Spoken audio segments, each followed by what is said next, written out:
Hey, this is Chris, and I'm here today to talk about Punisher: No Mercy, the PSN exclusive first-person shooter that puts you into the shoes of Frank Castle and other baddies from the Punisher universe.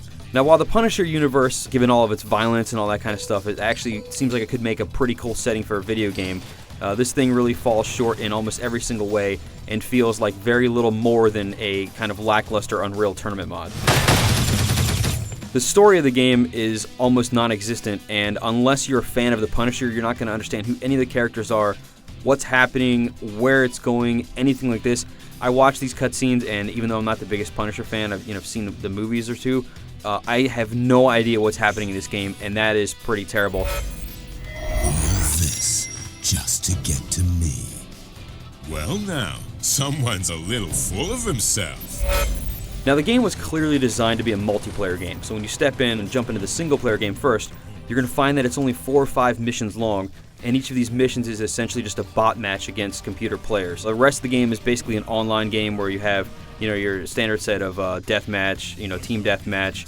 One thing that's really screwed up here, though, is that when you jump online, you can pick to play in one of the preset playlists, or you can create your own custom game. That sounds fine, except that in order to have people come into your custom game, you have to manually invite them. And so, the whole online thing, even though it technically works from, the options that you have, actually being able to customize the game and get in there and play against the people that you want to is really, really hard to do.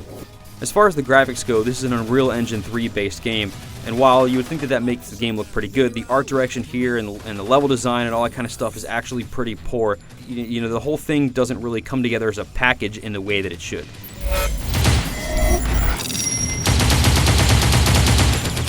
Weapon upgraded. Now, as I mentioned, this is a first-person shooter, and while most of the game is not very fun to play, there are a couple cool ideas here that do make it redeeming in some small way. This is mostly with regards to the power-up and sub-power-up system. You unlock various power-ups and weapons and all that kind of thing by playing through the single-player game or the multiplayer. So once you get these powers, you can get things like speed burst or an automatic weapon upgrade. And as you play on each of the servers and you rack up kills and get points and stuff like that, your weapons automatically upgrade on their own, so they'll become more accurate and you'll do more damage. So you get rewarded for being better. But when you're actually shooting people, there's no feedback that you're actually hitting them. It's hard to tell that you even killed somebody. It doesn't really show anything. Blood doesn't fly everywhere, because a lot of times it's happening from far away. The game's laggy online. Even just playing with a couple people, it seems pretty bad. And really, there isn't anything that's really fun about this that you won't find in a million other first-person shooters on the market.